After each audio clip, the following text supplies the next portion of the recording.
एखाद्या मुलीचा विवाह होतो आणि विवाह झाल्यानंतर तिला महाराज सासरचे लोक माहेरला आल्यानंतर ते जुन्या काळची पद्धत आहे बघा. माहेरच्या लोकांना मुलीला आणायला कुठं जावं लागतं? सासर. इकडं तसंच आहे ना तुमचे? सासरला जाऊन आणायचं आणि मग जेव्हा मुलीला सासरला जायचं असतं तेव्हा कुठले लोक येतात? सासर. त्याच्यात बदल आहे.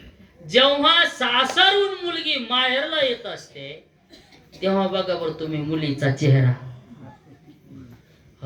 गेली 10 वाजेपर्यंत स्वयंपाक होत नाही, पण ज्या दिवशी तिला माहेरला जायचं असतं त्या दिवशी 8 वाजता पिशवे भरून माहेर वाशिन तयार.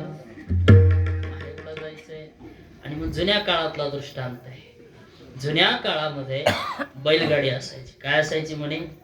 बैलगाडी. मग बैलगाडीत ते असं ते वरी काय म्हणतात की त्याला आता काय राहिलंच नाही बघायचं काही. ते सगळं असं बनवायचं बेस्ट. ते तुकाराम महाराजांचा दृष्टांत आहे. आणि त्याच्यात मग नवरी बसणार. आता नवरीचं तोड माहेरला जाताना कुठं असेल?